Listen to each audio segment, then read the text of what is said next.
Olá, estudante! Como você está? Tem tomado todos os cuidados para continuar se mantendo saudável, como, por exemplo, evitado aglomerações, passado álcool em gel nas mãos e usado máscara? Espero que sim! E em relação às atividades escolares, está conseguindo acompanhá-las, realizá-las?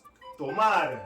Sou o professor Léo Machado e antes de começar a nossa aula de hoje, vou me autodescrever. Sou preto, de pele parda, olhos castanhos, cabelos pretos, mais curtinho na lateral e arrepiado para cima. Estou utilizando calça jeans, camisa branca e uma camisa preta por cima desta. Estou sentado em uma cadeira gamer. No meu fundo tem uma televisão compondo o cenário e do meu lado um computador. Esse sou eu e vamos à aula de hoje. Antes de começar a aula, como estamos no mês que se comemora o Dia das Crianças, quero compartilhar com você uma lembrança da minha infância. Vamos lá?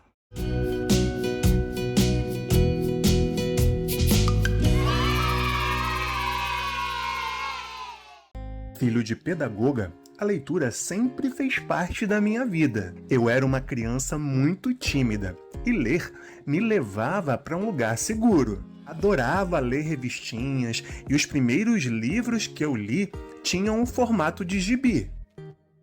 Tinha uma coleção de livros que eu adorava. Da coleção Você Manda, onde eu podia ir fazendo escolhas e mudando o rumo da história. Era demais. Lembro também de uma vez que ganhei a coleção inteira de livros em quadrinhos do personagem Tintim de uma tia minha.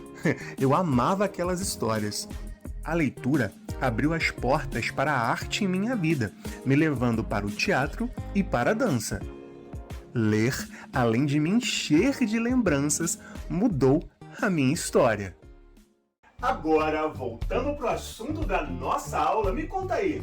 Você já ouviu falar sobre crônica? Será que você sabe realmente o que é ou confunde o gênero com outros tipos de texto? Vamos descobrir um pouco mais sobre esse assunto? A crônica é um gênero textual que aborda questões comuns do cotidiano, ou seja, situações do nosso dia a dia. Ela é muito comum e está presente em jornais, revistas, portais de internet e blogs. É um meio termo entre o jornalismo e a literatura. E quais são as características da crônica? Você pode se perguntar. Além da narração de situações corriqueiras, ela é caracterizada por textos curtinhos e fáceis de entender, linguagem simples, menos formal, pouco ou até nenhum personagens na história, análise crítica sobre determinados contextos e circunstâncias, ironia e humor sarcástico. E qual é a finalidade de uma crônica?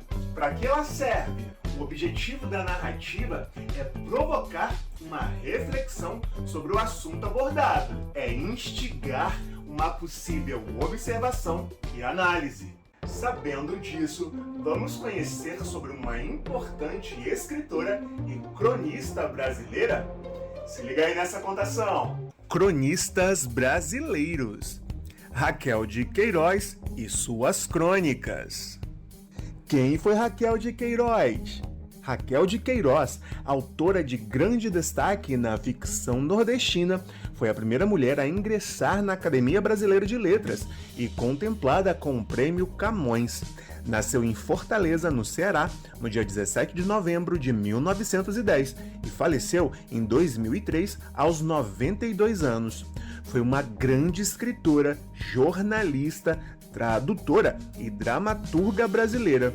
Iniciou sua carreira de jornalista aos 17 anos, escrevendo para o jornal O Ceará. Em 1930, publicou o livro O 15. Com a publicação do livro 15, em 1930, a autora tornou-se nacionalmente conhecida e ganhou o prêmio da Fundação Graça Aranha. Nessa obra, a escritora retrata cerca de 1915 no Nordeste do país e a realidade dos retirantes nordestinos. A partir de 1988, tornou-se colaboradora semanal do Estado de São Paulo e do Diário de Pernambuco.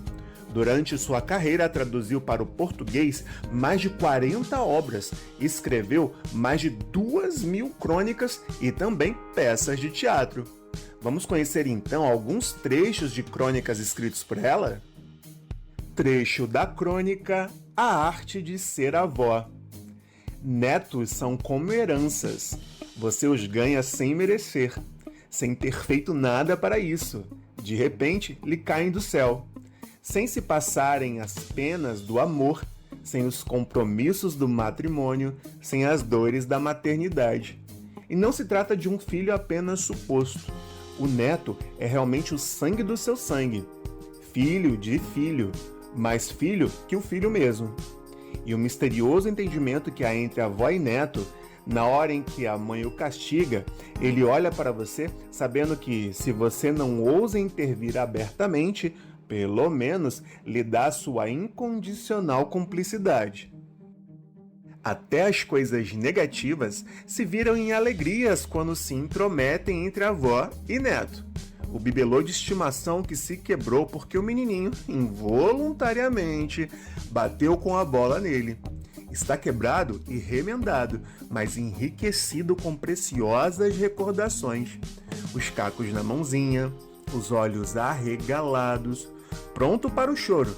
E depois, o sorriso malandro e aliviado porque ninguém se zangou. O culpado foi a bola mesma, não foi, vó?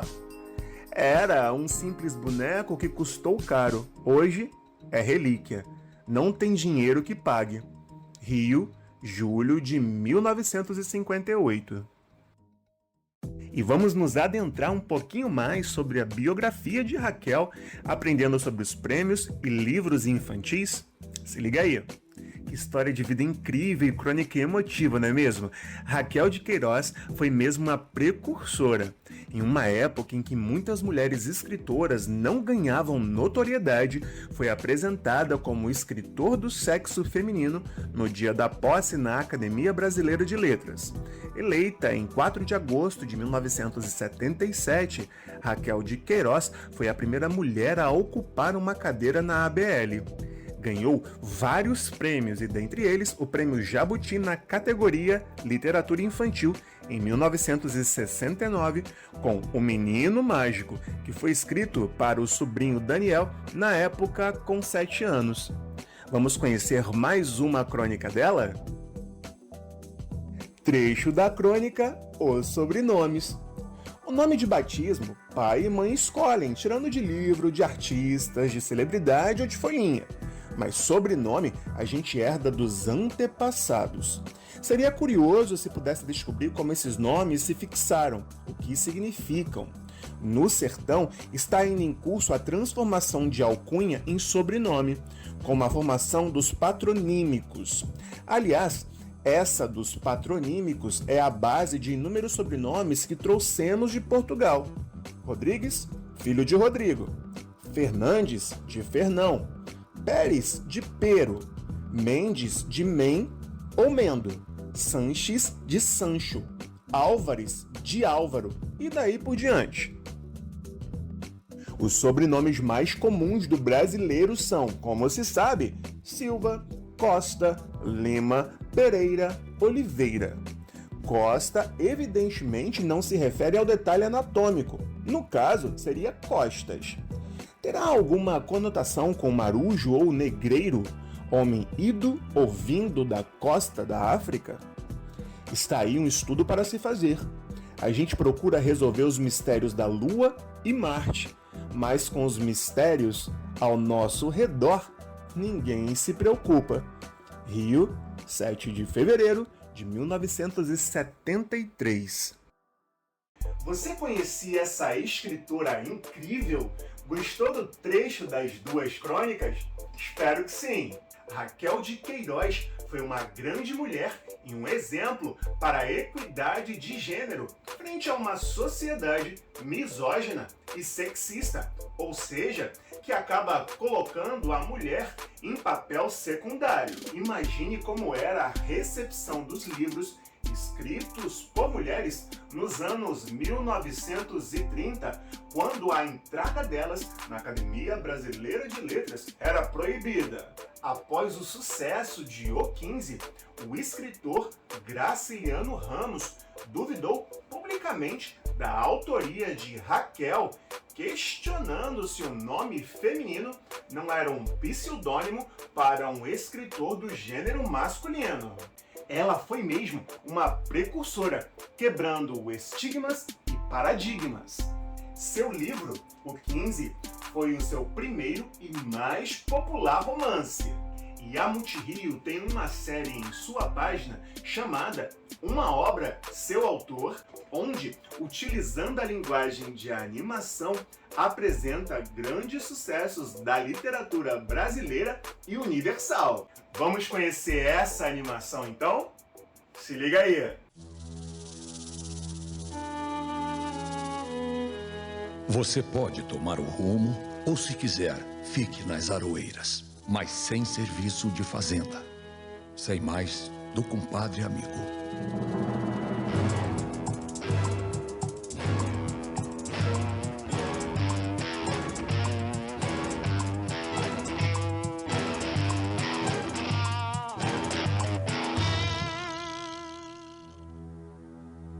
Chegou a desolação da primeira fome. Vinha seca e trágica, surgindo no fundo sujo dos sacos vazios. É preciso abandonar a terra, as raízes, o amor. Vidas modeladas pelo barro seco. Na bagagem, a esperança árida do desconhecido. Uma história de resistência, desapego e coragem. Um flagelo de sonhos e destinos.